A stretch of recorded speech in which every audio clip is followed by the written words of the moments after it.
Disso eu invejo o homem. O homem simplesmente declina da reunião, fala E nada não com fala ninguém. nada com ninguém. Quando se tem equilíbrio, você não precisa fazer pausa. Essa cadeira é minha. Você acredita que tem gente que tem essa crença ainda, né? A gente cria conexões tão poderosas que ficam.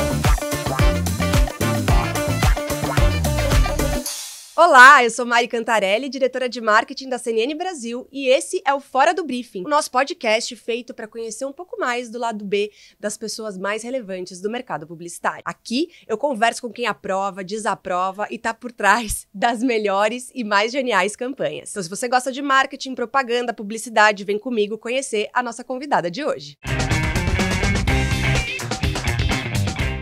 Eu sou a Flor, mãe do Luca, esposa do Caco, uma mineira que adora São Paulo. Acho que eu sou a única mineira que ama São Paulo. E minha carreira foi desenvolvida em diversos segmentos. E atualmente estou numa plataforma de produtos usados, que é o Grupo OLX. Tem uma coisa que eu aprendi, gente, que é o seguinte: o tempo, ele é irrecuperável.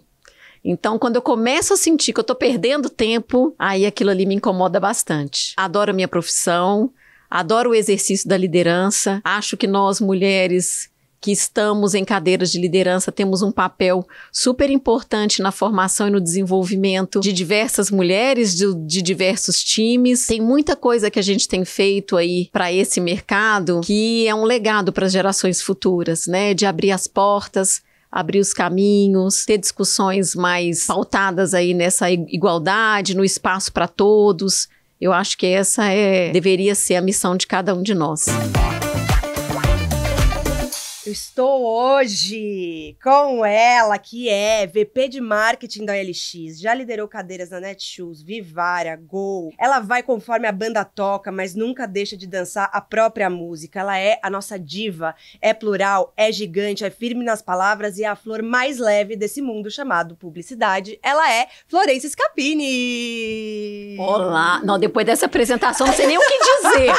Maravilhosa! Você é diva da propaganda, mas é uma das mulheres mais fortes que eu conheço, com quem eu mais aprendi. Uma das mulheres com quem eu mais aprendi na minha carreira, de verdade mesmo. Ai, Mari, eu também aprendi super com você, né? Mentira. Acho que a gente duplou bem ali naquele momento, Florência, né? foi minha chefe por um mês, porque depois ela me abandonou, tá?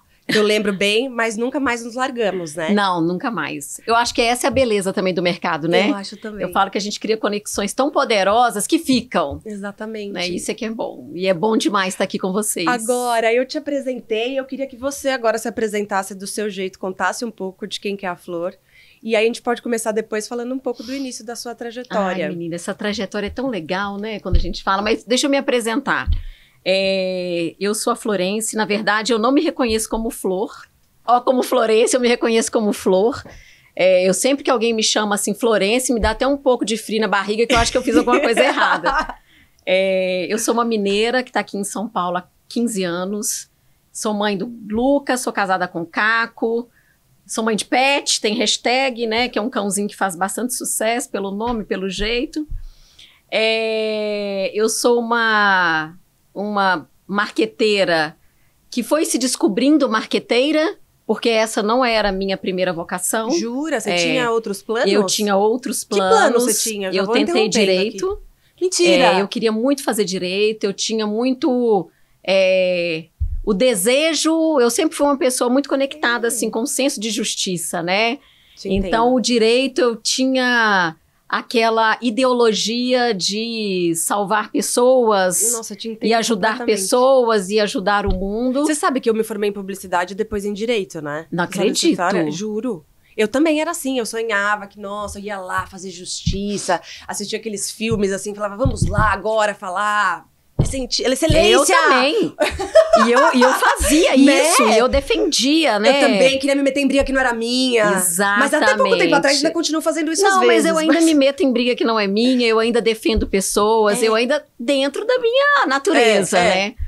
E aí, foi muito interessante porque esse processo de você descobrir sua vocação vem num momento que você não sabe nada da vida, né? Total. E eu tentei o direito 1 ano, aí tentei direito mais 6 meses. E aí minha mãe que falou assim, Flor, tenta a comunicação, você se dá tão bem com comunicação, com marketing, tenta, se der, passei. Vai que. E eu me encontrei. Mas eu acho que ainda eu vou fazer direito, porque eu ainda tenho esse desejo. Você sabe que eu acho que todo mundo deveria estudar direito na vida, porque é uma coisa que te dá uma base, assim, te dá te dá noção. Eu acho que dá repertório. E dá noção, né? sabe Te noção, dá pra você não falar besteira? Te dá humor. E eu sempre tive. Adoro os advogados, admiro os advogados. Acho que é uma carreira incrível. Mas aí eu me encontrei nesse mundo de que faz então para você tentar. E eu fiz para tentar e fiquei. Inclusive, né, eu falo que eu sou de uma família mineira. Meus pais ainda moram no interior de Minas. E somos 4 filhos, né? E todos os outros 3 sempre souberam o que queriam.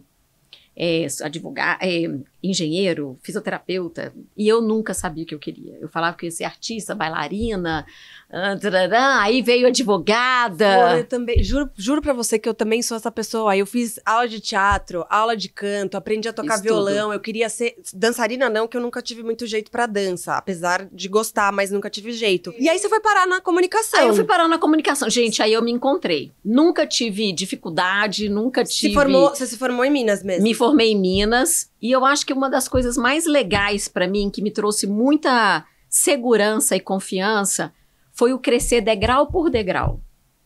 Eu nunca dei voo assim, uau, rápido. Foi o degrau por degrau. Então, assim, comecei analista, aí tive a oportunidade de passar por todas as cadeiras ali da comunicação e do marketing. Que legal. Fui tudo que você puder imaginar. Fui trade marketing, fui mídia, fui planejamento de marca, fui publicidade, fui planning de não sei das quantas. Tudo que tinha, eventos, tudo. E aí eu acho que isso me trouxe também mais segurança, né, e mais repertório. Então, na hora que você está sentado numa cadeira, você tem um entendimento maior do que rola na outra, de como é que você conecta uma coisa com a outra. Fora, acho que a gente é alma gêmeas, é por isso que a gente se ama tanto. Não, você sabe que eu falo o seguinte, eu vi que você fala sobre isso também, que é a história do especialista generalista. Eu também trabalhei em agência de propaganda e aí todo mundo fala, mas a sua escola é qual? Eu comecei como planejamento, daí eu fui mídia, fui atendimento, até foi nos atendimentos que nos encontramos, que você era minha chefe. Exatamente. Mas eu também fui, eu acho que essa coisa de você passar um pouco pelo pedacinho de cada coisa, te traz um pouco mais de segurança. Eu também tenho essa sensação de segurança. De segurança. Porque às vezes você ficar especialista, aquela coisa que você só sabe fazer aquilo, entre aspas, e aí você também acaba fechando... Eu acho que tem um pouco do signo também, tá? Que eu sou libriana. E assim, eu também sempre tenho um pouco esse pânico de tipo, mas então você tá fechando as outras portas. Então eu tenho um pouco dessa sensação de que se você faz um pouquinho de tudo, você não tá virando as costas pra nada. Então, eu acho que eu vou conectar com outra coisa que a gente tem muita sinergia aqui, muita sintonia, que é signo, que eu super acredito. Você ama? E eu sou aquariana. E eu me identifico tanto com aquário, porque eu tenho que manter um dedinho na terra e... né, a cabeça aí capturando tudo. Tudo, né? Exato. Então, acho que Pensando essa na nova era. coisa dessa criatividade, de você se dar ao luxo de experimentar várias coisas, acho que esse foi o grande aprendizado que eu tive. Não me negar a aprender. Esse foi o, assim, eu tive medo, mas eu aprendi que vai com medo mesmo. É isso. Né? Não tenha, o medo, ele não pode te paralisar.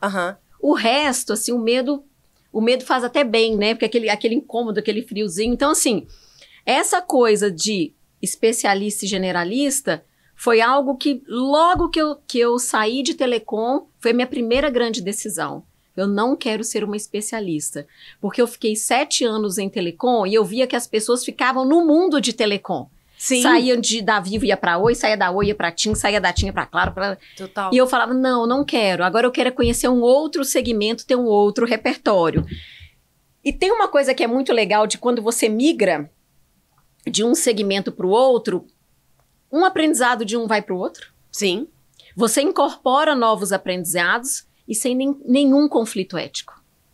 Nossa, isso tem porque razão. se você tá no mesmo ramo, no mesmo segmento... Você tem que ficar abrindo o que você vai falar, o que você fazia, o que não fazia, como é que você olhava, né? Exatamente. Eu acho que isso traz um super cuidado, né, pra gente, profissional, que tá ali a cuidado e a serviço das marcas, cuidando de estratégias de negócios. Na hora que você migra para posições muito similares, sim, gente, não tem bala de prata. o nosso mercado é muito repertoriado, Com né? certeza, total. Então isso também me deixava muito à vontade para criar, co-criar, trazer aprendizado de um lugar, colocar em outro. Então eu me sinto muito à vontade nesse mundo mais generalista versus o Te especialista. dá a oportunidade também de né, trabalhar talvez as disciplinas mais importantes, até de marketing. Que você tem numa Isso. Vivara, por exemplo, não é a mesma coisa que você Não. vai ter numa Gol, que era Não. aquela loucura, né? Daí eu trabalhava na UMAP nessa época, a gente sabe a loucura que era uma operação de performance super ali no pulso do negócio. Gente, hoje temos que vender tanto, né? Era uma loucura. Era. Mas você sabe que ali, eu falo que assim, eu tive algumas grandes escolas, e em Minas, a Telemig Celular foi a minha grande escola. Acho que assim, eu fui muito feliz de começar numa empresa tão redondinha. A gente Sei. falava, tanto é que quando ela foi vendida, Foi pra Vivo? foi para Vivo, a gente falava que ficou uma legião de viúvos, né? Porque era uma empresa que focava em tecnologia, em inovação e em gente. Então, algo que assim, eu aprendi. Sabe, parece que você teve a lição de casa direitinho? Como é que é para fazer direito, né? Então, ali foi uma escola incrível para mim, que eu comecei como analista, saí como uma gerente sênior. Então, eu tive a oportunidade de subir. Eu experimentei tudo que vocês puderem imaginar, né? Depois, a Gol foi uma grande escola para mim. Porque eu falo que a Gol, eu entrei uma profissional de marketing e eu saí uma profissional de negócios. Eu imagino. Na hora que eu entrei ali, eu falei assim, gente, ou eu viro gente grande aqui e vou entender desse Paranauê, ou então isso aqui não vai ser para mim.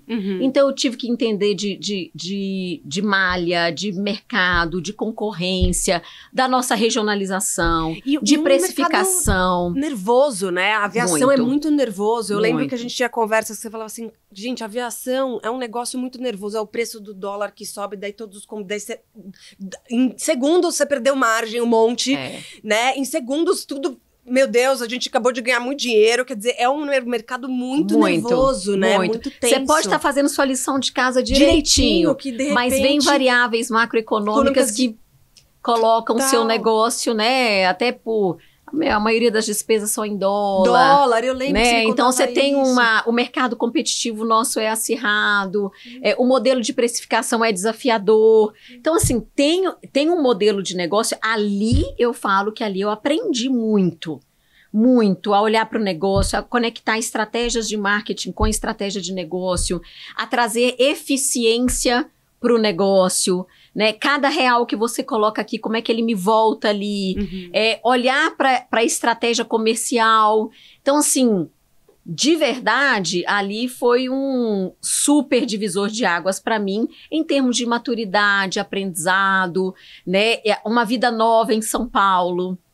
Eu falo que ali eu tive muita transformação, né? Tinha recém-chegado em São Paulo, aí começando uma vida nova, minha família toda em Minas, eu aqui, filho pequeno. Então, assim, eu falo que eu tenho um carinho muito grande pela Gol, pela oportunidade profissional, né, de me transformar no que eu me transformei, mas também eu acho que ela acompanhou um período muito importante da minha vida pessoal. Agora, né? Flor, a aviação, me corrija se eu estiver errada, além de trabalhar um pouco com a Gol, eu trabalhei bastante com a Azul também, atendendo do lado da agência de propaganda, mas é um ambiente bastante masculino, tô errada? Certa. Como é que foi pra você lidar? Porque até acho que você comentou comigo um pouco antes aqui, quando a gente não tava no ar, que você era uma das pouquíssimas diretoras que fazia parte ali do corpo diretivo da Gol. Sim. Quando eu virei diretora, né? Eu fui promovida a diretora, eu entrei na Gol, eu era gerente executiva, e depois de um ano que eu tava lá, eu fui promovida. Éramos 23 diretores. Dos 23 diretores, tínhamos 3 mulheres. Olha isso. E na minha área de atuação, né, que é ali mais negócios, era só eu de mulher. Que loucura. Né? Então, ao mesmo tempo, né, que eu sempre tive parceiros de trabalho que me apoiaram muito, que abriram muitas portas, porque imagina, além de tudo, eu estava assumindo minha primeira posição de diretoria, que traz para você inúmeros desafios, né? Que exige de você uma maturidade corporativa, que você está ali em formação.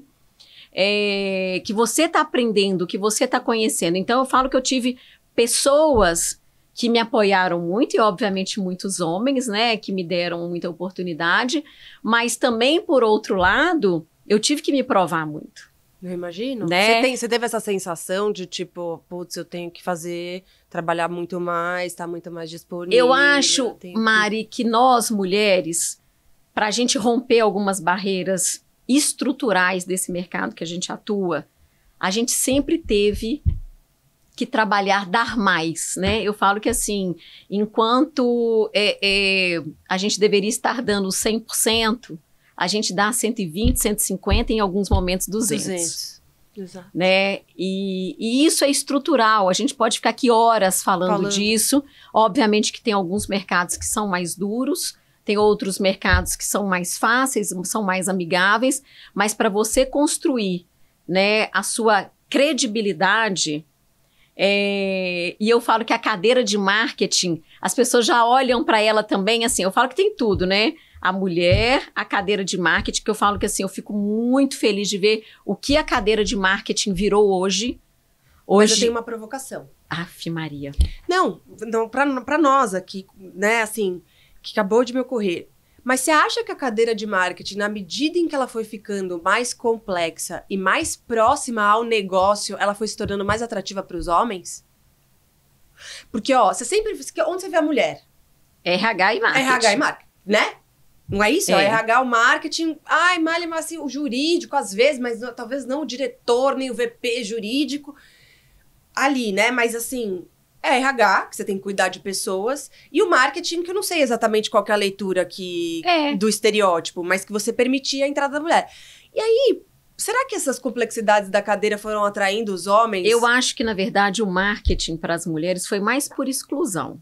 Por quê? Porque marketing financeiro não dá para mulher, uma área de operações não dá para mulher, uma área comercial não dá para mulher, porque assim, a gente vem de uma história dessa, né? Então, o que restou para a mulher? O marketing e o RH. E eu acho que, assim, à medida que o marketing, né? O marketing é uma cadeira que vem mudando muito, e eu acho isso incrível. Hoje eu falo que eu não chamo mais a cadeira de marketing, pelo menos nos negócios recentes que eu tive. É uma cadeira de negócios, né? Que você tem que conectar estratégias do nosso negócio com as melhores abordagens de atingir o mercado. Eu acho que ela foi sendo repaginada e ela foi passando a estar cada vez mais próxima das decisões, sim, né? Sim. Então, eu vivi esse processo de transformação. Então, quando você está numa cadeira de uma indústria que é mais masculina, você tem que se provar o tempo todo, né? Você teve que fazer muito isso? Eu tive. Eu acho que eu tive, assim, eu não posso... de verdade, assim, eu nunca vivi nenhum tipo de constrangimento ou assédio diretamente, né, ou que me colocasse num lugar de vulnerabilidade.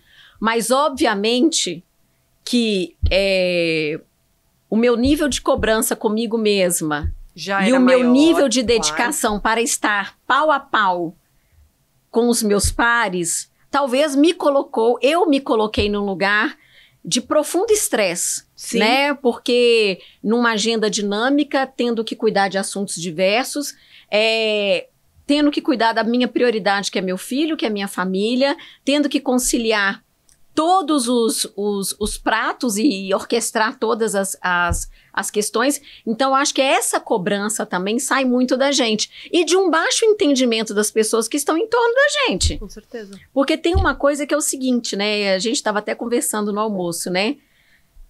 Tem duas palavrinhas que eu tenho trazido cada vez mais para o meu dia a dia. Limite e equilíbrio. Limite e equilíbrio. Quem coloca o limite somos nós. Eu não posso esperar do outro que ele coloque o limite para mim, né? E o equilíbrio, o que eu quero para mim? Né? Como é que eu concilio tudo sem cair no lugar do estresse, do lugar da infelicidade, o lugar da frustração, né? Porque à medida que você vai tentando realizar tudo ao mesmo tempo, a gente não realiza nada direito. Então, você eleger quais são suas prioridades, quais são os seus principais desafios, aonde você vai colocar os seus esforços, o momento de parar, o momento de recomeçar, né? O dentro até da sua agenda diária corporativa, qual que é o momento que eu vou fazer um break para falar das pessoas, para falar com as pessoas, para cuidar do desenvolvimento de algumas pessoas e para olhar para o meu desenvolvimento. Então, assim, é uma tarefa que talvez alguns anos atrás eu não tinha nem espaço para isso. Com certeza. Porque era tanta performance. Porque é muita performance, você se cobra eu precisava tanto entregar. Mostrar que você tá ali. Que eu tô ali, entendeu? Que assim, cara, olha, eu vou levar meu filho ao médico, mas eu vou entregar. Não, e a gente dá desculpa. Né? A gente até comentou isso, assim, você vai falar que você não vai numa reunião, você tem uma dissertação pra fazer hoje, gente. Eu não vou poder estar na reunião, por causa disso, tal horário, porque daí não dá, porque então... Disso eu invejo o homem. O homem simplesmente declina da reunião, fala nada com ninguém. E não fala nada com ninguém. Não sabe, tá tudo certo. Onde é que ele tá tudo bem. Ninguém nem pergunta. Ninguém nem se pergunta. Ninguém nem se pergunta. Por que será que o fulano declinou? Se não der, marca outro horário, né? E aquela uma paz de espírito. Exatamente. Agora, você acha que... Você falou duas palavras, que é o limite e o equilíbrio. Você acha que quanto menos você tem equilíbrio nos espaços, mais é necessário que você imponha alguns limites? Quer dizer, talvez se você estivesse num lugar... Eu falo isso porque eu acho que as mulheres, às vezes, tentam ou se viram, principalmente agora na nossa geração, e a gente falou um pouco até sobre o seu filho e a geração mais nova, e nós vamos entrar nesse ponto, mas acho que a gente, por vários momentos, acaba mimetizando alguns comportamentos que não fazem sentido, que às vezes não tem nem a ver com a gente, que são os comportamentos masculinos. Eu não gosto muito de categorizar os comportamentos como femininos ou masculinos. Eu prefiro que a gente pense em comportamentos bons ou ruins, úteis, inúteis, mas tem um pouco também dessa conversa da gente mimetizar aquilo que não necessariamente é da nossa natureza, porque a gente tá tentando se encaixar. Então você tá lá num corpo diretivo de 20 homens e você é a única mulher dentro de uma reunião, né, ou uma das três ali, o quanto você teve que colocar limites, porque aquele ambiente estava desequilibrado de alguma maneira. E quanto, talvez, esse equilíbrio chegando por muita luta, por muita força da gente, né, colocar ali alguns limites, a gente conseguiu com que o equilíbrio... Então, acho que tem uma dualidade interessante aqui, né, do quanto... Super interessante. E eu falo assim, teve há um ano, deve ter um ano, um pouquinho menos... Eu dei uma entrevista e uma frase que eu falei nessa entrevista repercutiu muito. Porque eu falei que eu não preciso mais me espremer para encaixar. Eu vi isso, maravilhoso. E eu recebi mensagens de homens, de mulheres, e falando, poxa, que legal realmente. Porque eu me espremi muito para encaixar. Mas explica, o que você entende por se espremer? Você tentou ficar menor para caber? Eu tentei... porque é o seguinte, eu falo que quando você senta numa cadeira... Você traz um pouco dessa cadeira para você e você leva um pouco seu para essa cadeira. Perfeito. Quando você tem que fazer uma ginástica para sentar nessa cadeira, essa cadeira não é sua. E isso leva tempo para a gente entender. Entende? A gente, às vezes, se força a sentar numa cadeira. Fala, nossa, eu adquiri o direito de sentar nessa cadeira, essa cadeira é minha. Não é assim que a gente fala? Essa cadeira é minha. Só que, com o passar do tempo, às vezes, você tem que fazer tantas concessões, você tem que se limitar tanto, ou você vai ter que fazer tantos sacrifícios, você tem que você olha para aquela cadeira olha para você e você fala assim, gente, a gente não tem match aqui. Sim. Né? Então, mas isso não é de uma hora para outra. Isso é o tempo, a maturidade, a experiência, as experiências vividas do que você vai coletando. E tem coisas que eu olho e falo, isso eu não topo mais. Entendeu? Isso aqui eu não topo. Se eu tenho que mudar muito o meu jeito... Não tem a ver comigo. Não tem a ver comigo, né? E às vezes eu vou ficar me moldando, me modelando, E eu se não contorcendo para caber, né, ali. E a autenticidade, ela é um diferencial das pessoas nas cadeiras que elas sentam. É disso que a gente quer. É um mundo heterogêneo, cada um contribuindo do seu jeito, da sua forma, para a gente elevar os níveis das discussões, né? Então, para mim, quando a gente fala assim de... a gente está inserido num mundo muito masculino, a gente tem que tomar um cuidado, Porque a gente, como um ser humano, a gente é um ser humano que desde criança, você que está com um filho bebezinho, ele reproduz modelos. E a gente reproduz modelos. Sim. Tem horas, por isso que eu falo que é muito importante a gente parar e fazer algumas reflexões, porque tem horas que tá rolando uma toxicidade aqui, um abusinho ali, você não tá nem percebendo. Aí chega numa certa hora que você dá um grito de guerra, de liberdade, e as pessoas falam, nossa, pirou. Ela colocou um limite, mas aí pirou, né? É porque a gente tem que fazer umas reflexões, por isso que a gente tem que ficar muito atenta. Eu tenho falado que, assim, eu fico muito feliz com tanto que a gente evoluiu, né?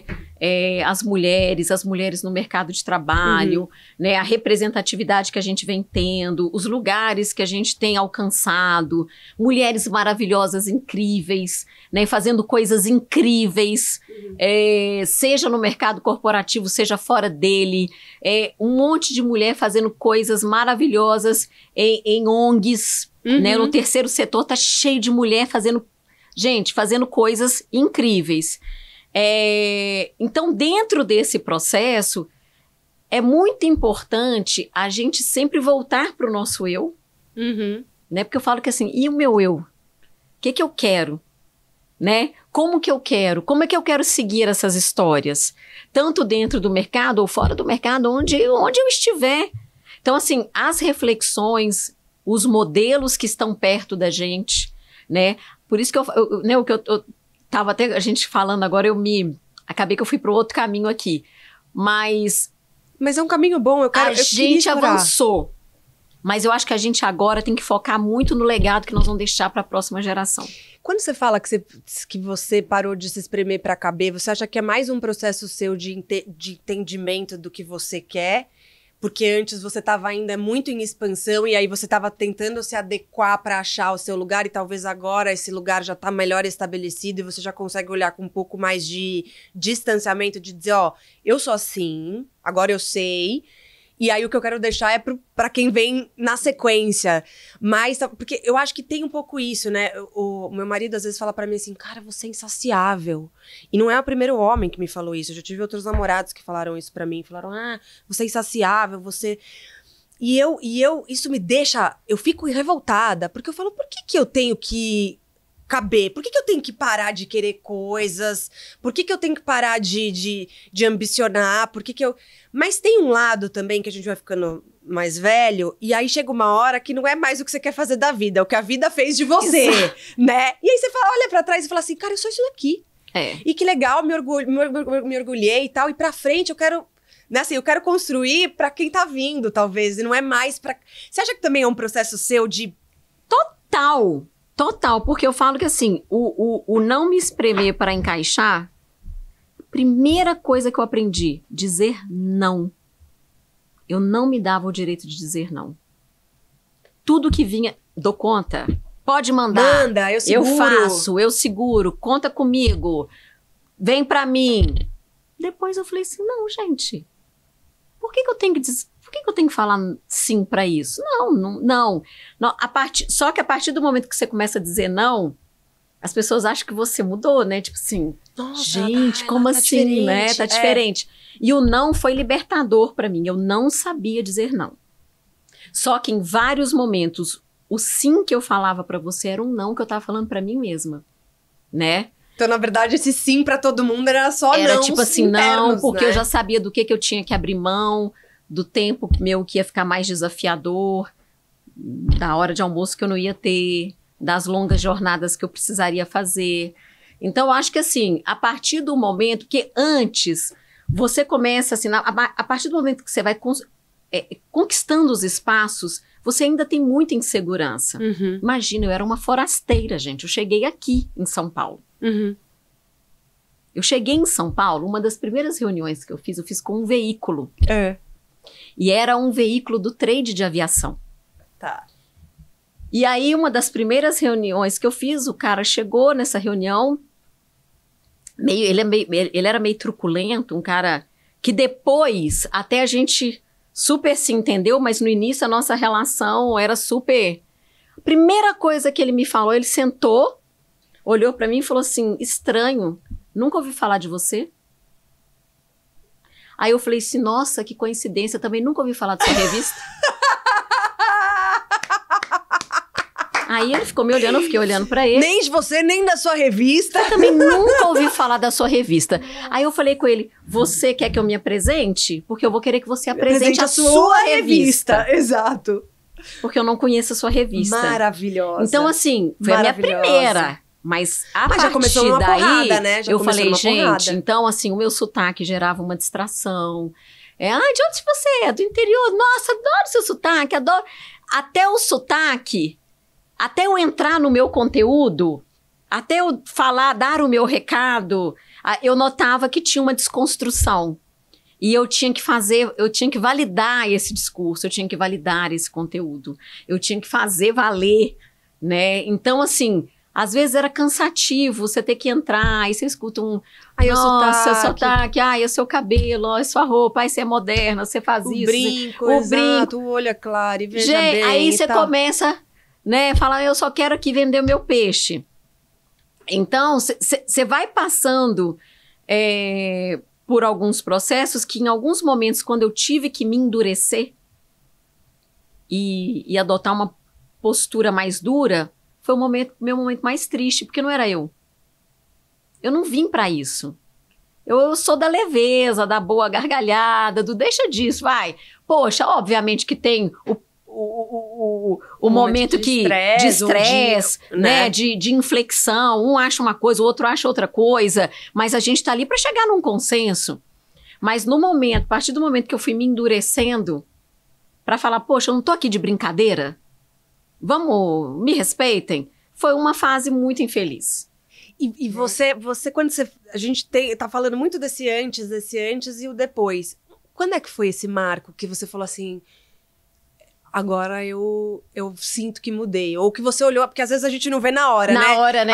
A gente passa por uma transformação. A maternidade pra mim, exatamente, agora que meu filho tá com 1 ano e 5 meses, eu olho e falo, nossa, como eu mudei, né? Desde que eu engravidei até agora e que ainda vou me transformar, tenho certeza, né? Filho, ele vem com componente, assim, ele muda tudo, né? E eu falo que o meu hoje, que acabou de fazer 18, ele me ensina todos os dias. Ele me ensina todos os dias de eu olhar e falar assim, gente, eu repreendi. Eu acho que o meu momento, a minha saúde deu sinais, né? Então, assim, eu tive momentos que a minha saúde deu sinais, eu tive que parar e olhar, assim, o nível de estresse que eu tava e o quanto esse nível de estresse já tava, eu tava tendo questões físicas mesmo, vindo. Aí a falta de qualidade de vida, a falta de tempo para fazer uma atividade física, as longas jornadas, o nível de responsabilidade, a solidão. Porque a mulher, quando está muito... ela não tem um grupo feminino fortalecido numa empresa, ela se sente muito sozinha. E eu vou te falar, eu tenho excelentes parceiros, meninos, homens, que, mais uma vez, eu sou muito grata. Por onde eu passei, sempre tive bons colegas de trabalho, mas faz falta, né? Você ter a sua parceira, você ter com quem compartilhar o além do protocolo profissional, né? Então, em alguns momentos, eu me vi muito solitária, né? Então, esse processo, para mim, foi E aí, eu resolvi fazer uma pausa, né? Eu nem chamo de sabático. É uma pausa mesmo, um período para eu entender o que eu queria, como queria, o que eu queria cuidar, como eu queria cuidar, como que eu ia olhar para mim. Como é que você ia cuidar de você? Como é que eu ia cuidar de mim, como é que eu ia cuidar de quem eu mais amo, e ver o mundo sob outra ótica, sabe? Assim, e foi muito importante para mim. Foi muito importante para mim. Os primeiros 3, 4 meses foram péssimos. É como se alguém tivesse me puxado da tomada. Você ficou sem força, preparo. Sem bateria. Eu ficava assim... tá bom, então eu olhava a agenda, tinha nada na agenda, né? Aí eu falava, eu não me dava o direito de não fazer nada. Nada. Eu poderia falar, hoje fazer nada. Nada. Você criava, Não, eu criava coisas? 1000 coisas, desde olhar para um armário, colocar tudo da cor mais forte para mais fraca, dobrar com a dobradura, não sei das quantas, colocar daqui para lá, de lá para cá. Aí eu vou mexer numa coisa aqui, eu vou fazer um curso dali, eu vou fazer a agenda cheia. É um sintoma. Ele é um sintoma. E aí você começa a ficar dependente daquilo, é síndrome de Estocolmo. Você ama aquela agenda que te prende, não deixa você fazer nada. Que você fica desesperado, você fala, meu Deus, eu não tenho tempo em nada da minha agenda. Só que se tira a sua agenda, você fica perdido. E aí, eu tinha muita preocupação, também, olha que coisa ridícula, de ficar sem papo com o Caco, né? Aí eu falava assim, Caco vai chegar em casa... Eu não tenho assunto. Eu vou falar do quê com ele? Menina, eu varria todos os sites de notícia, pegava todas as notícias, eu dava um apanhado e eu já chegava e falava, você viu o que aconteceu lá em Israel? Você viu o que aconteceu não sei onde? Você viu que... Eu falava, gente, né? Eu já passava... Ela não precisa nem assistir o jornal. Aí eu falava, não, ridículo, essa tática tá ridícula. Aí depois os armários acabaram, não tinha mais armário. Pra arrumar e pra organizar. Eu ia pra academia, eu morava ainda num apartamento, e tinha uma academia. Aí eu falava, vou treinar, não preciso treinar 6 horas da manhã mais. Então eu vou às 11. Aí eu chegava, tinha umas vizinhas, elas falavam, Flor, você aqui vai, tô de férias. Eu não tinha coragem de falar. Olha como é que é a cobrança. Então, eu falei, gente, eu preciso, eu não dei certo. Que loucura. Gente, eu fracassei nessa missão, né? E aí, eu fui com o passar do tempo, entendendo a agenda. E aí eu descobri, gente, se tem uma beleza da vida, é você estar em casa quando seu filho chega da escola. Que sensacional. Porque ele chega com a adrenalina alta, ele já chega contando tudo. E eu pegava ele quando ele já estava com sono. Então eu não pegava isso. Você punha ele pra dormir. Eu punha ele pra dormir. E ele chegava da escola, então ele me via, aconteceu isso, que eu joguei esse futebol, eu fiz não sei o quê, aquilo pra mim era aquilo que era o meu novo repertório. Olha que maravilhoso. Ver ele conquistando coisas, ele crescendo, e eu não via isso, né? E eu comecei a entrar numa rotina, obviamente, né? Porque eu gosto de ler, gosto de estudar, gosto de ver coisa nova, conecto com um com o outro, mas ter a liberdade, né? De fazer o que você quer, na hora que você quer, do jeito que você quer, não tem preço. Você tá ali, né? No entanto, a gente tem muita energia, a gente tem muita vontade de construir, a gente tem muita vontade de fazer, de realizar. Então, assim, isso foi o que me fez voltar, né? Eu falei, poxa, já vi o que eu quero, como eu quero, aonde eu quero estar, com quem eu quero estar. Porque isso também é uma coisa que hoje eu me dou ao luxo. O quem? Com quem, o quê, pra quem, né? Lógico. Com que propósito isso tem. Como que nós vamos fazer isso? Qual que é o desafio de médio prazo, de longo prazo? A gente tem tantas funções e tantos papéis que a gente tem que cumprir, que a mulher chega uma hora que, assim, ela pifou. Porque ela tem que dar conta de tudo. E o homem, ele meio que se dá o direito de focar no trabalho. Falamos um pouco disso, né? O homem que leva o filho no pediatra, oh meu Deus, que paizão. A mulher fica se dando né, justificativa de por que ela tem que sair pra ir, porque veja bem... E às vezes a gente tá lá na consulta e olhando, aqui, ó, nem prestando atenção às vezes, porque você tá respondendo algo, alguma coisa. Você não quer estar ausente de onde você E como a gente trabalha. não se permite. E ainda assim, quer dizer, você pegou uma das suas milhões de funções, deu um tempo em uma delas, e ainda assim você estava se cobrando de que eu vou ler, que eu vou responder, Mari, como é que eu vou fazer. Mas tem um ponto aí que foi uma das conclusões que eu cheguei desse meu momento de pausa, é que eu falhei numa missão, que é por isso que eu coloco uma palavrinha hoje comigo, que tem sido minha companheira. Quando se tem equilíbrio, você não precisa fazer pausa. Você não precisa adoecer. Você não precisa... filho te ensinou um pouco disso? Super. Conta. Super. Eu falo que assim, a geração Z, que a gente tem tanto estudado, entendido, olhado, se tem uma coisa que essa geração veio para nos ensinar, é o equilíbrio. Tem uma qualidade ali de vida para eles que não tem preço. Eles não abrem mão de Eles tudo que não a gente abriu abrem mão, mão. né? E a gente viveu uma vida abrindo mão De tudo. para provar, Já se para provou. conquistar, para crescer, para, sabe, ser reconhecida. E eu acho que quando a gente não tem equilíbrio, a pausa é necessária. Quando você tem equilíbrio, ela não é necessária. Porque tudo se encaixa. Porque a pausa também, pensando desse ponto de vista, a pausa também foi um limite que você teve que impor. Que eu tive que impor. Você entendeu? teve que falar, gente, chega. Eu não aguento mais, eu tenho que parar. Eu amei preciso essa história parar. do limite e equilíbrio. Você tem que escrever sobre isso. Então, a gente tem que estar sempre colocando, porque o limite, às vezes, quem está demandando, ou quem está te envolvendo, ou quem está... Porque você não colocou o limite. Quem põe é a gente, não é o outro. Não, Na senão hora você que tá você muito fala- vulnerável sempre. Se o seu limite depende sempre da imposição externa, né, do outro, de alguma situação externa, você tá sempre vulnerável. Então, assim, você começa a perceber que se você não emite os sinais, é igual imagem, identidade e imagem, né? Identidade é o que eu sou, imagem é o que as pessoas veem de mim. Exatamente. Se eu tô projetando uma coisa equivocada, a minha imagem tá desconectando da minha identidade.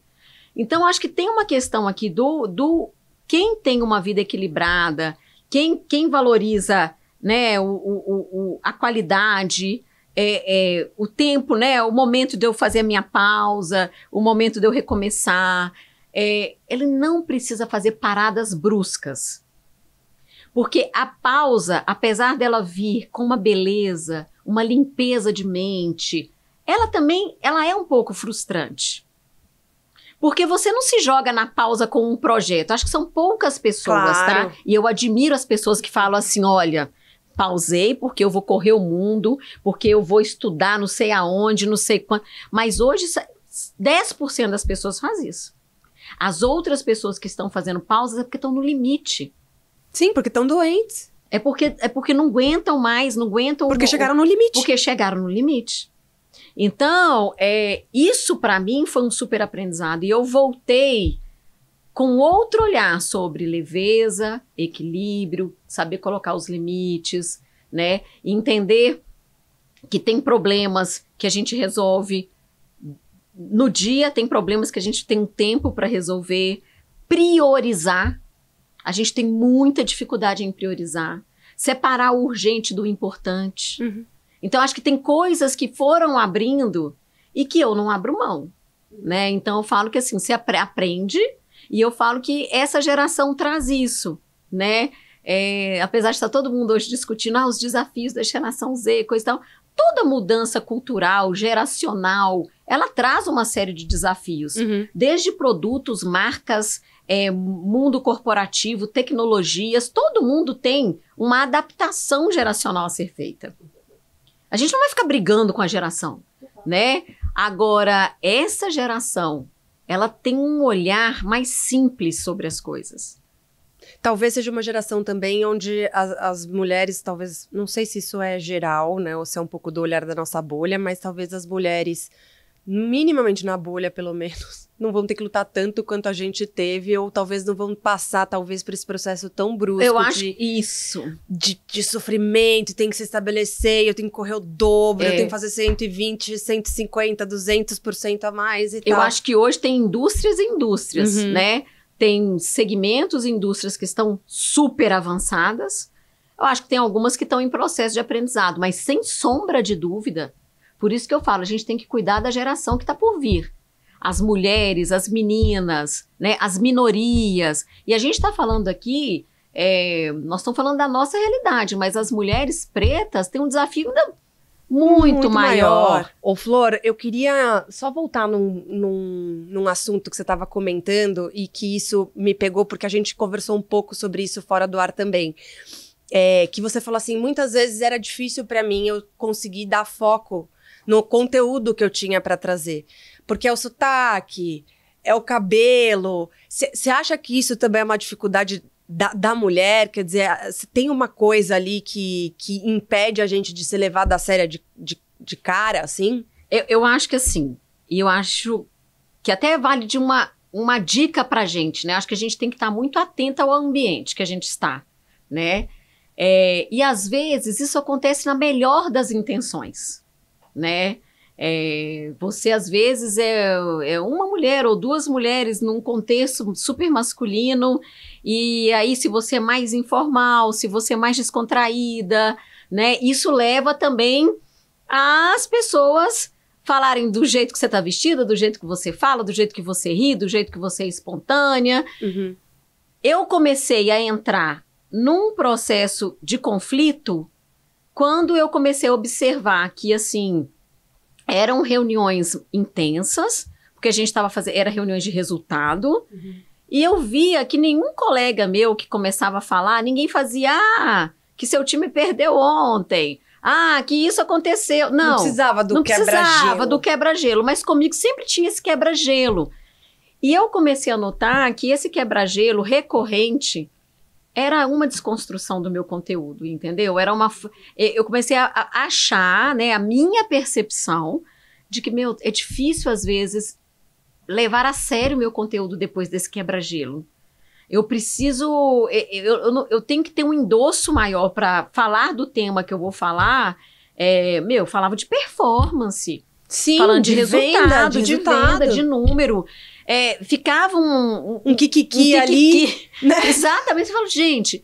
E aí eu acho que, assim, por isso que eu falo que quando você está num ambiente e talvez isso não seja intencional, mas até o não intencional você tem que corrigir. Com certeza. Porque isso não pode se reproduzir, esse modelo não pode estar, né? Ou você brinca com todo mundo ou você não brinca com ninguém.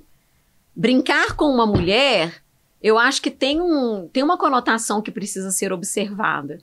E eu falo que quando eu passei por isso, eu tive uma liderança muito incrível, que me apoiou muito naquele momento. Eu pedi para ele observar. Que eu falo que a gente tem que ter até o jeito de levar também o tema, né? Eu falei, olha, eu fico com a percepção de que gera uma distração ali. Observa e vê o que você... para desconstruir um pouco o que eu tô levando, observe também. Veja se é uma questão minha ou se é uma questão que você também observa. Ele recebeu isso super bem. E na reunião, logo na primeira reunião, na hora ele sacou.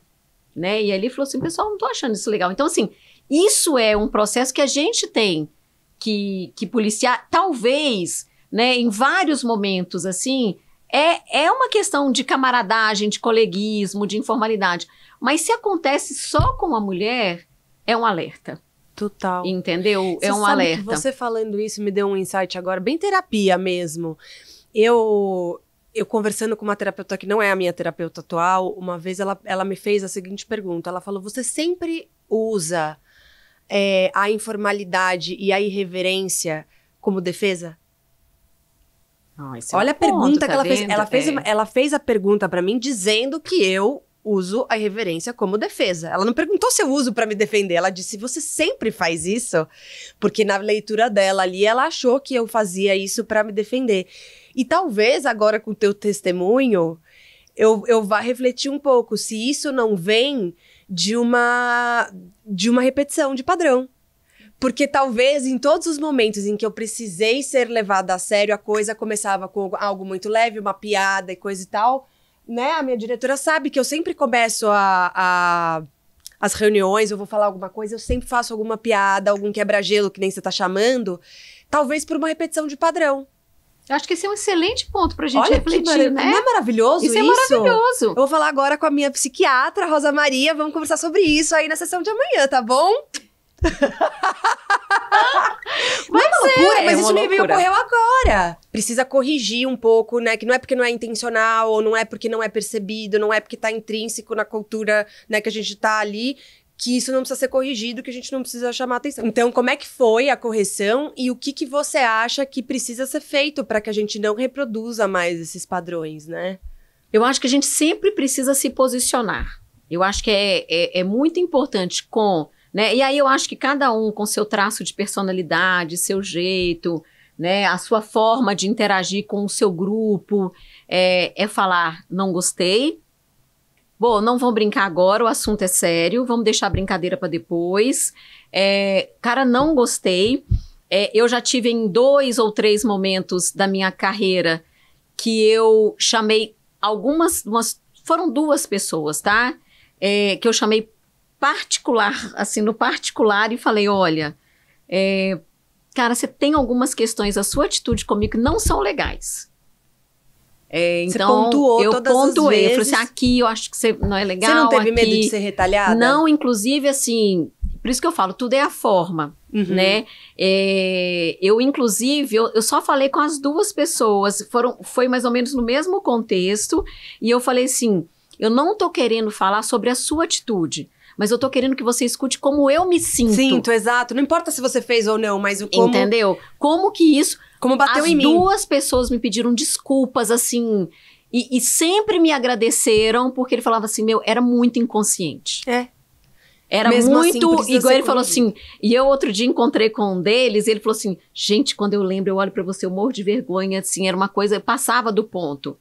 Então eu falei assim, mas ele falou assim, você me trouxe uma lucidez que eu mudei a minha postura com um monte de gente, não foi só com você. Então, você falar que não gostei, você chamar para um papo falando de como você se sente, né?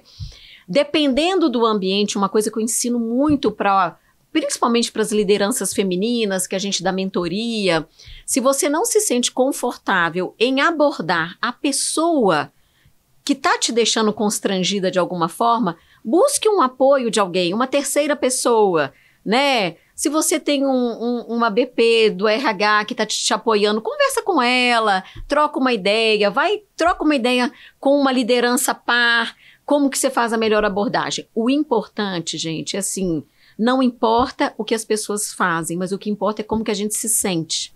Eu falei disso num episódio onde eu falei que foi a maternidade que me ensinou isso. Que às vezes... qual que é o trauma que o seu filho tem? Não, eu fiz tudo pra ele não ter trauma nenhum. Aí quando ele cresce, ele fala, ai, meu trauma é porque um dia meu pai e minha mãe fizeram tanta cosquinha em mim que eu fiquei sem ar e isso aí me gerou um trauma enorme.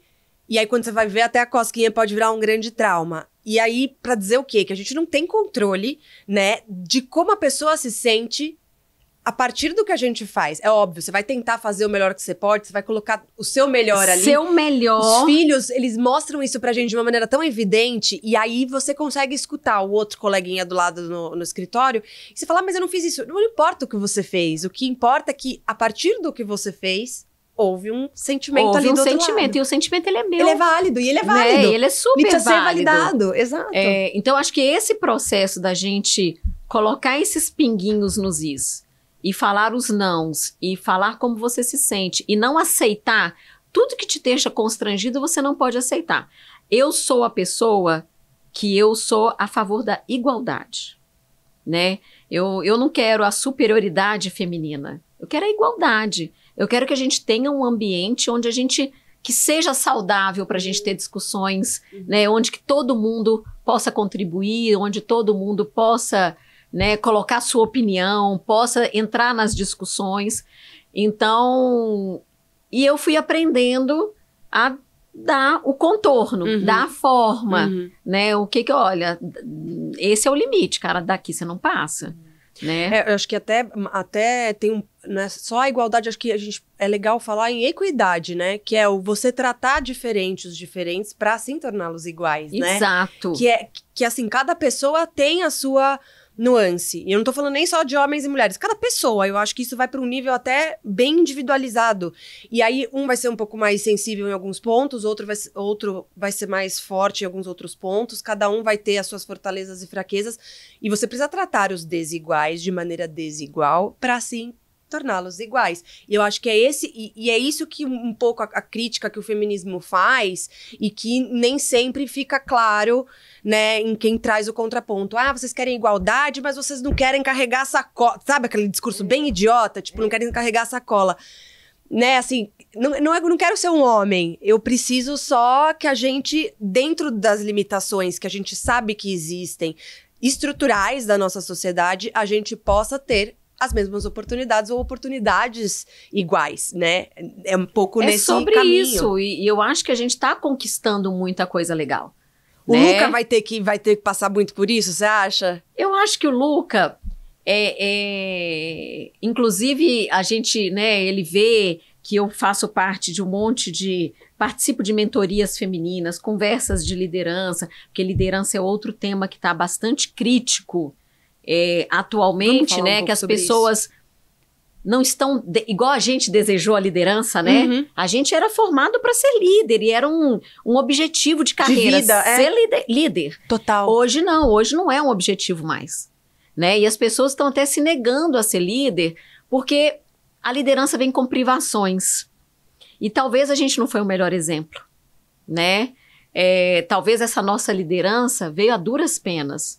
Abrimos mão de muita coisa. Burnout, veio com relações desfeitas, veio com um monte de toxicidade coisa. de vários níveis. Diversos níveis de estresse muito alto, baixa qualidade de vida.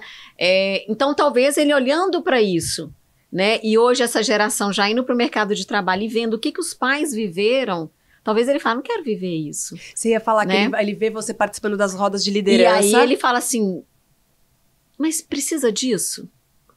Porque eu não acho que ele já vê, né, a formação que ele teve, a escola que ele estuda, ele já vê isso acontecer, ele não vê essa diferenciação, né?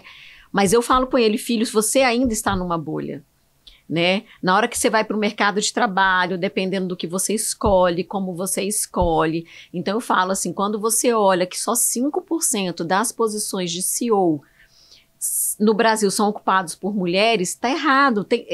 Nós não estamos falando ainda de um mundo que está equilibrado, né? Quando você vai para essa alta liderança, 30% dos cargos são de mulheres. Nós não estamos... A média liderança é que você já tem o equilíbrio maior. Mas quando você vai para camadas, né, acima, você começa a ver que esse número só diminui. E 5%... quando você triste, olha, né? não reflete a nossa realidade. Então, assim, tem muita coisa a ser conquistada, né? Eu estava outro dia fazendo um trabalho sobre liderança feminina, sobre mulheres, e estudei algumas coisas, e aí mostram que as buscas no Google, né, já refletem isso. Os pais buscam, fazem buscas já direcionadas para meninos e meninas já bem pequenininhos, né? Então, assim, o que minha filha, por exemplo, assim, como é que fala? O QI, uma das perguntas mais buscadas no Google é o QI de menino é maior do que de menina? Para com isso. Mas isso é recente? É recente. Então, você já tem algumas buscas que mostram que os próprios pais buscam ali, ele já vai enviesando um pouco, tanto profissionalmente, vai ser muito difícil você conversar com uma menina e a menina falar que vai ser cientista, que vai ser pesquisador, você presidente do Brasil. Presidente, exato. Entendeu? Né? Eu vou ser jogadora de futebol. Exato. Por quê? Por que ela já nasce? Porque ela não está num ambiente propício para ela escolher, né? E tem algumas perguntas que já mostram o quanto os próprios pais, nós já condicionamos algumas coisas, né? Então, isso precisa mudar. Ô, Flor, e aí, pra gente antes da gente entrar nos nossos quadros aqui, eu queria só que você me contasse um pouco de como é que tem sido essa jornada depois da pausa. Você deu uma pausa de quanto tempo? Foi 1 ano e meio, mais ou menos, 1 ano. E é outra coisa, porque você começa a falar assim, será que eu vou voltar? Será que alguém vai me querer? Você ficou com essa insegurança? Fiquei, porque você se dá 1 ano. Eu não sei, eu coloquei essa regra na minha cabeça, eu achei que essa regra existia. Quando você para 1 ano. Aí eu falei, vou parar 1 ano. Aí 1 ano foi virando 1 ano e 1 mês, 1 ano e 2, 1 ano e 3, e eu fui gostando daquele negócio. E aí, obviamente que eu voltei a estudar, eu faço um curso, inclusive eu não terminei ele ainda. Fico lá dando uns espetáculos. Curso de que você foi fazer? Eu faço um curso na Sampo de conselheiras, né? Formação de conselheiras. Que legal! É um curso que tem 1 ano e meio de duração. Para fazer parte de conselho empresarial, é isso? De conselho de empresa, é só para mulheres. Que legal! É só para mulheres e ele é um curso de uma longa duração.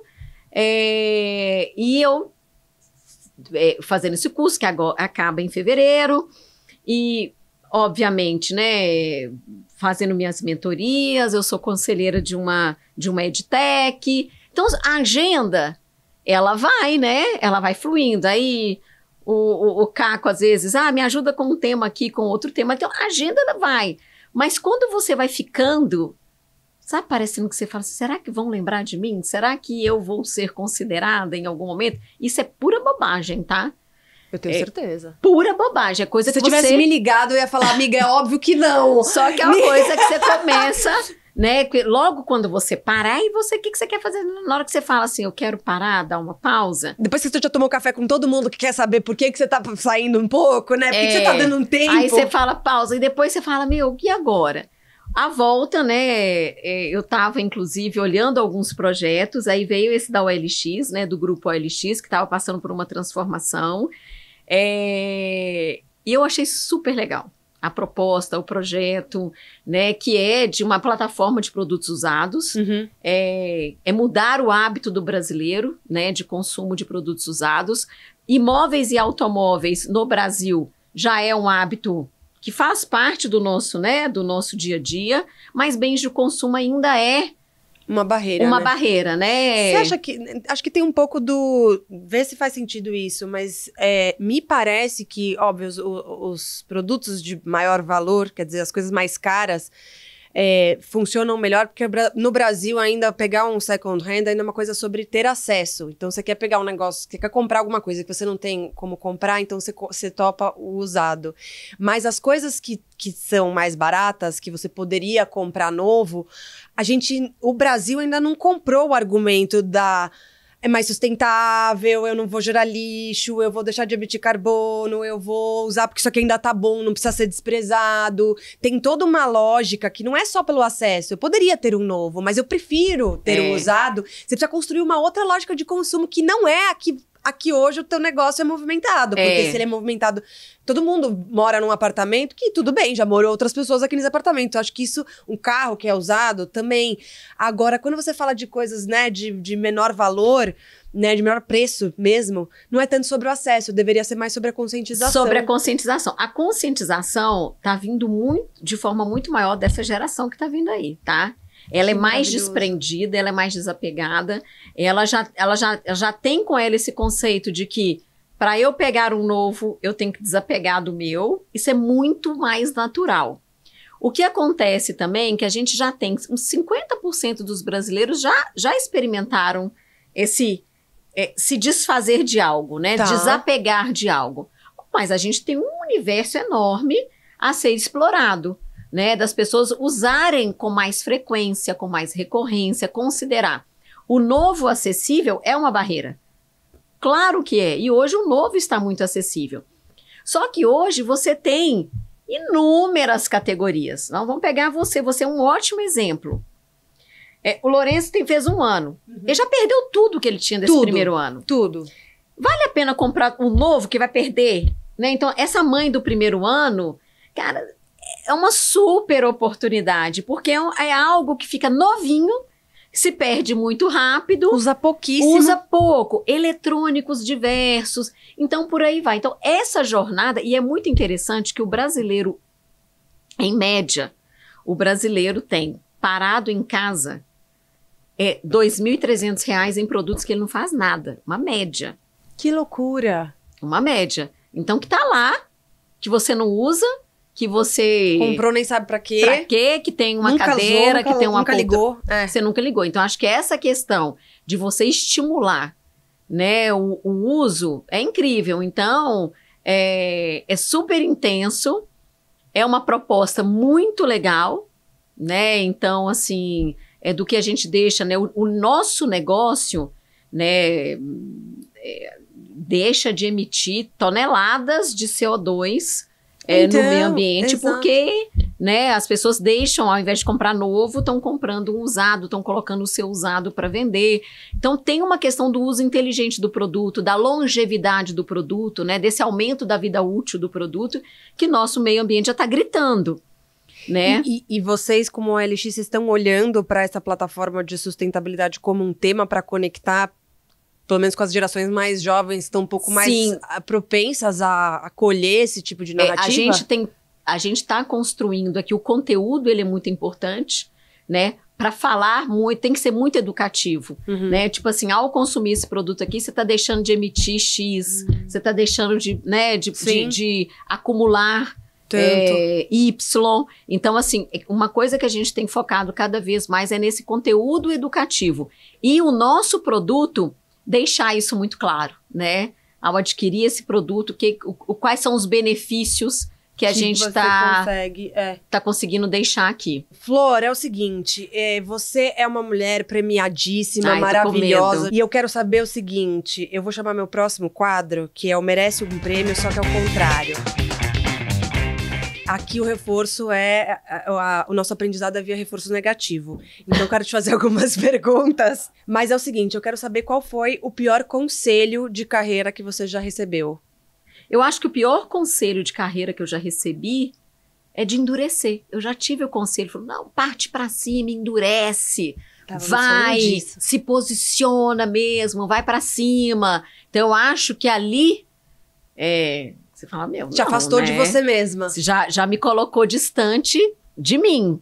Então esse era a gestão do conflito extremo, sabe? Então vai pra guerra. Poxa, eu te apoio, te dou todas as armas, mas e minhas feridas? Total. Quem é que vai me ajudar, né? Sim, completamente. E qual que é a maior mentira do marketing que já te contaram? Mentira? Mentira, sim. Você fala, ai... Não, isso aqui não para em pé. Uma coisa que me dá... que me irrita, tá? Me irrita. É quando as pessoas falam assim, ai...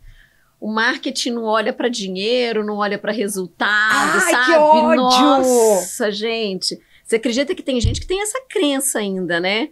De mas achar que pensamento velho, né? É um pensamento muito ultrapassado. E mas talvez de pessoas que acham... Mas e também de negócios que talvez não tenham passado por uma transformação ainda, exato. Ainda. Né? Então, assim, obviamente que o marketing...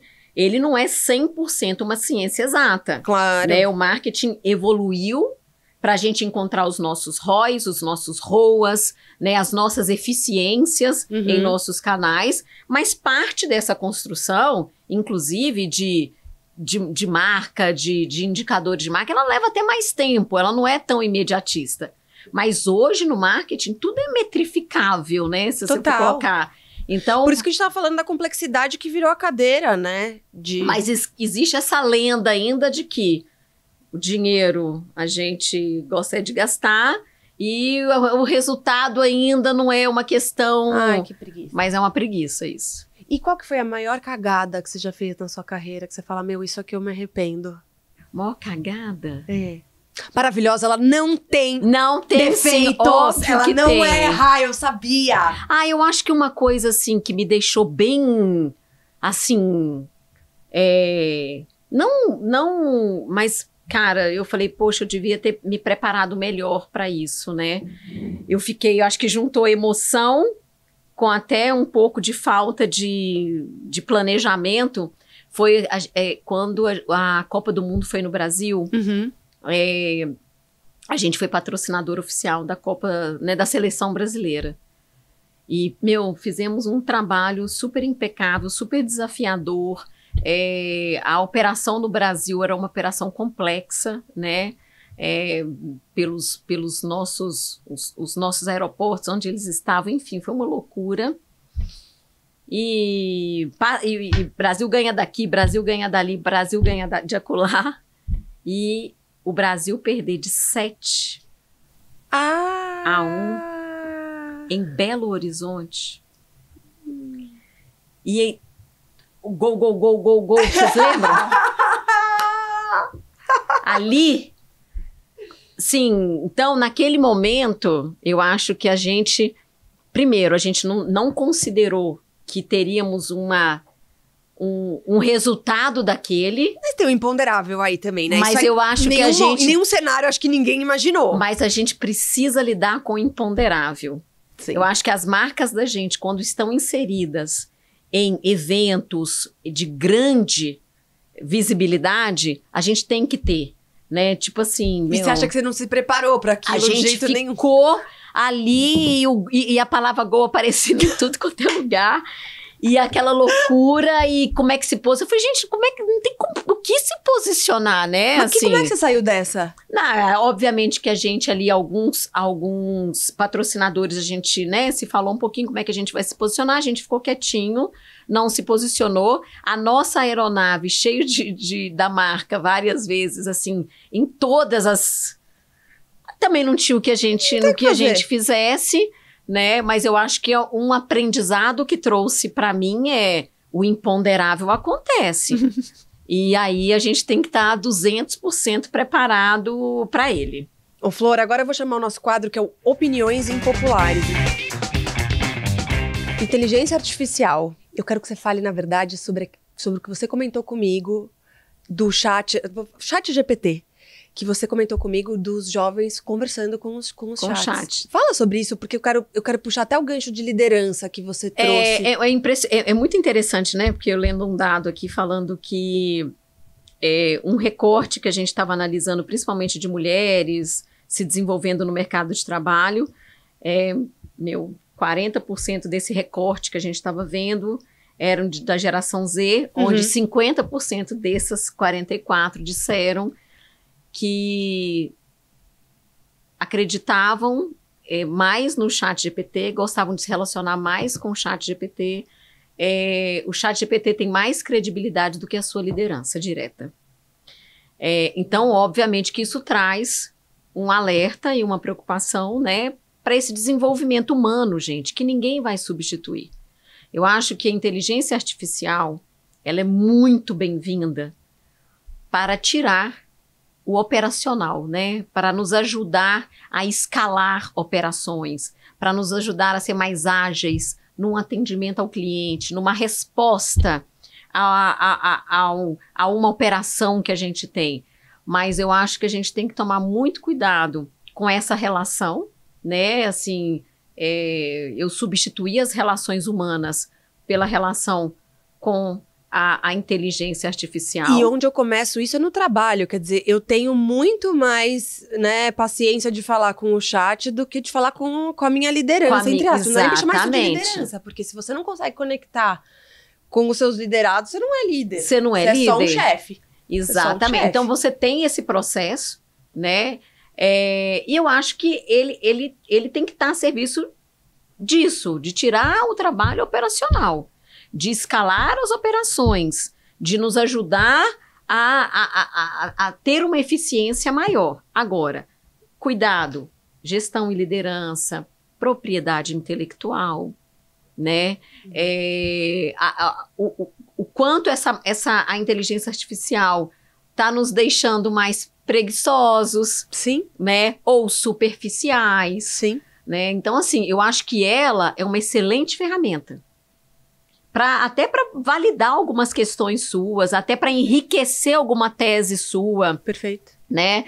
Às vezes você está estudando um tema e fala, eu tô chegando nessa aqui, mas deixa eu pegar mais opinião. Sim. Mas eu acho que, assim, eu sou daquelas que eu não acredito que vá substituir, né, a inteligência humana, né, as conexões humanas, a decisão humana.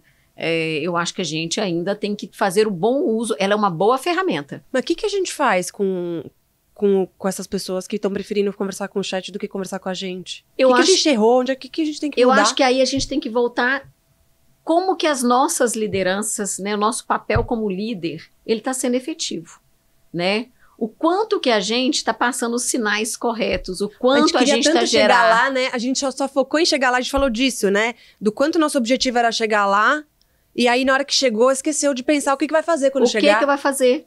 E como que eu engajo, como que eu empodero, como que eu estimulo as pessoas a crescerem e a se tornarem líderes um dia, né? Então, acho que assim, esse espaço está sendo dado, nós estamos dando todas as ferramentas de desenvolvimento, eu estou doando o meu tempo, o meu papo, a minha orientação, né? Eu estou dando o exemplo correto, o que eu falo é o que eu faço. Então, assim, eu acho que tem uma crise, sim, né? É aquilo que a gente falou aqui no papo em algum momento. Poxa, ele às vezes olha e fala assim, eu vi meu pai se destruindo num trabalho. Uhum. Eu vi minha mãe meu, assim, estragando, né? Sim, vi meus pais se separando, vi briga de, né, eu vi de tudo casa, acontecer, a baixa qualidade de vida. Sim. Então, acho que talvez, e a gente no papel da liderança também, sempre na falta de tempo, sempre na, entendeu? Mais uma vez, é a gente separar aquilo do urgente do importante. Então, eu faço muito uma reflexão, como que nós estamos ajudando essas pessoas a se engajarem, a se desenvolverem e a entenderem que existe um espaço que precisa ser ocupado. Obviamente que como qualquer crescimento, gente, crescer dói. Crescer não é, vou crescer. Crescer vem com ônus e bônus. Sim. Mas não é para ser um caminho tortuoso. Sim, né? Maravilhoso. Agora, grupo de trabalho no WhatsApp. Com moderação, né, gente? Nossa, já encheu o saco um pouco, não? Já tem umas deu, coisas né? que não tem a menor necessidade. Eu também acho. Grupo de WhatsApp, de trabalho WhatsApp, Não, eu tenho só não. assim, só dos amigos eu já achei que já deu, porque eu já não aguento os de amigo, porque amigo o grupo, do amigo do amigo, amigo do é o amigo, grupo de amigo dentro do grupo de amigo. Exatamente, né? já me irrita. Imagina do trabalho. Não, trabalho use com moderação. E a frase assim, mas Flor, isso aqui é só a gente impulsionar, não é? É muito bom, Nossa, é muito bom. É tipo muito essa outra bom, que a gente tava cara. falando, né? Não, isso Que aqui a gente podia colocar num livro, né? Podia. Né, assim. Não, mas isso aqui é só impulsionar. Não, gente, isso aqui eu acho que a gente já podia falar assim que 2025 vamos abolir. Vamos abolir. Não cabe mais. Total. Bom, vou chamar nosso quadro Pega a Ref. Aqui eu quero que você dê um pouco de referência, repertório pra gente. Então, queria começar te perguntando que série você tá assistindo agora. Ai, gente, eu acabei de assistir. Eu tô numa fase... voltei lá atrás, tá? Eu tô assistindo toda a trilogia Chicago. Chicago Med, Chicago... Maravilhoso! Tudo de Chicago. Então, Fire, sabe? Sei! Do incêndio aos advogados, aos crimes, a gente tá nessa. Eu acabei de ver Acima de Qualquer Suspeita, que eu não tinha visto ainda, que é uma série super legal. E eu tô muito nas policiais. Acabei de ver Bosch inteiro. Você já assistiu aquela Monsters, que são os irmãos... Ainda não, mas disse que é maravilhosa. Já tá na minha lista. Você que gosta de direito, tem até o trial ali deles no final. Eu tô obsessiva um pouco com esse tema. Vai fazer direito, sério, você vai amar. Fazer. Eu sei fazer o seguinte, gente, quem estiver andando comigo, vocês não precisam se preocupar, porque eu já sei fazer primeiro socorros, assim, ninguém morre do meu lado. E eu também, assim, dependendo da causa, eu já sei dar, as provas. Orientação, você já consegue ali fazer. Olha, não deixa ninguém entrar, não chega, sabe? Assim, entendi. não mexe nisso, já coloca uma luva pra não perder nenhuma prova. Ô, Flor, e livro? Você tem tempo de ler? Cara, eu tô lendo muito pouco. Tá todo mundo lendo muito pouco. Mas eu tenho lido umas coisas assim. Eu li da Carla Guerra, que é uma mineira. Eu li o livro dela recentemente. Eu adoro ler biografia. Você sabe que meu marido também ama biografia? Adoro ler biografia. Não é toda que eu tenho paciência. Então eu li da Michelle recentemente, que é eu li também, a da Michelle é incrível. Agora eu tô quase acabando do Príncipe Harry. Que legal! Então eu gosto, sabe? Sensacional. Então, eu gosto de ler. Eu queria ter mais tempo para ler.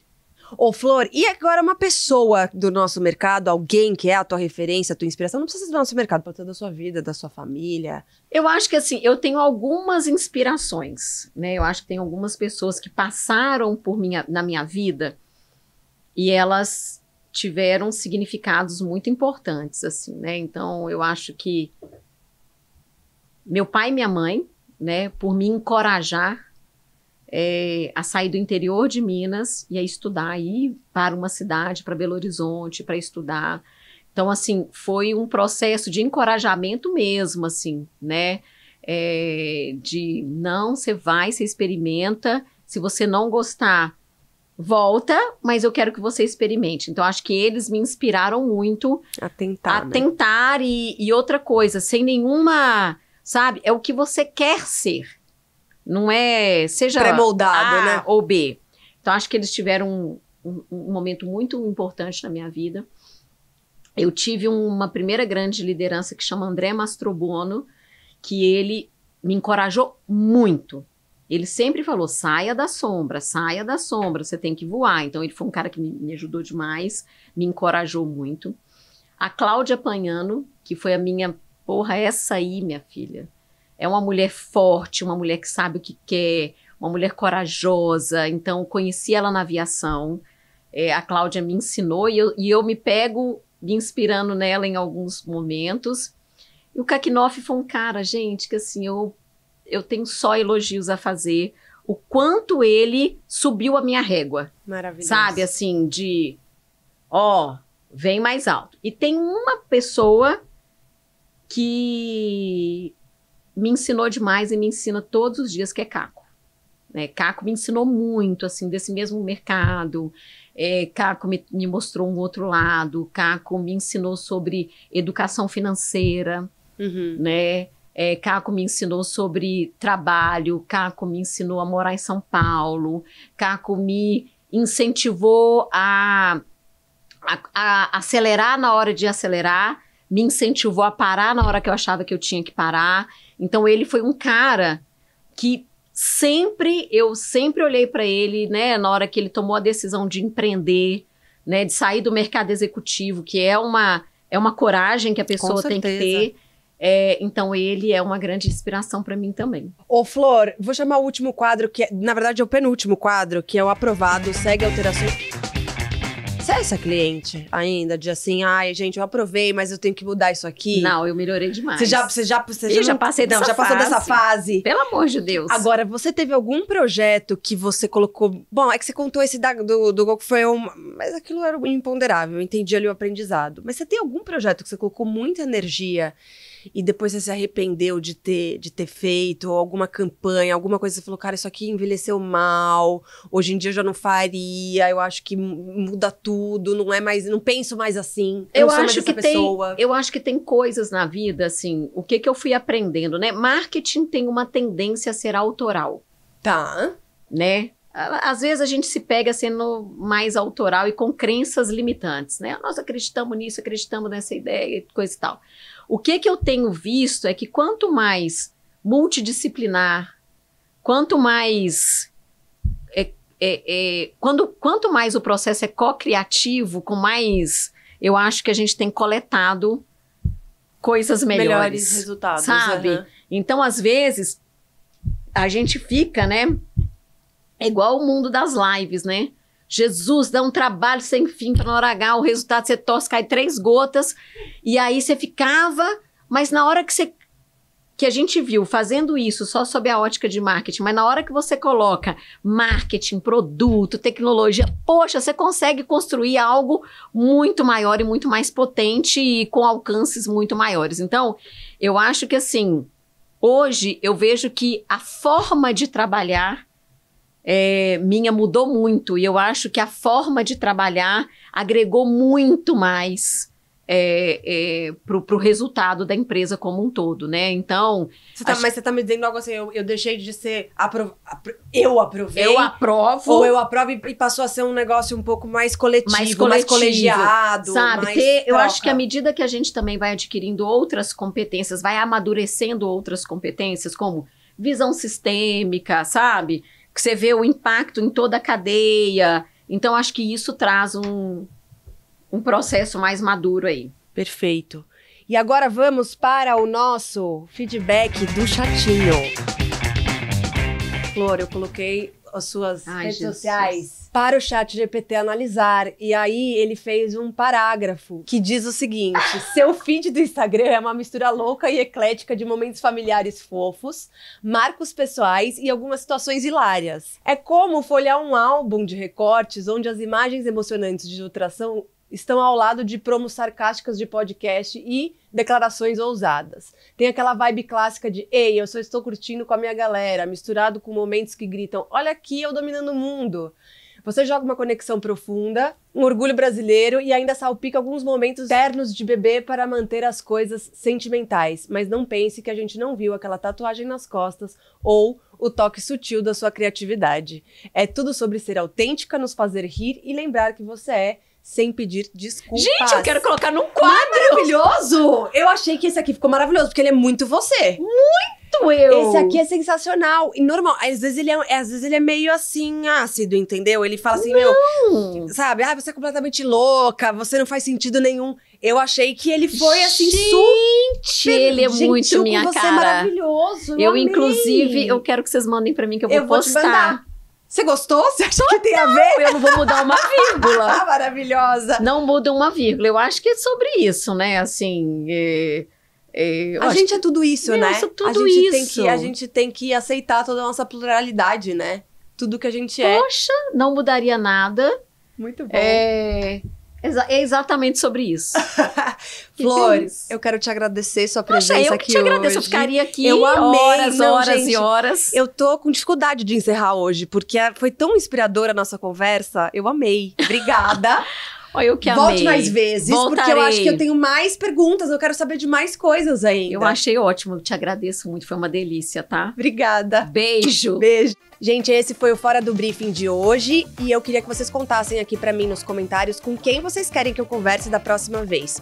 E a gente tem um canal aqui, então segue, sininho, comentário, tudo aquilo que a gente sempre pede pra engajar, tá bom? Beijo, obrigada.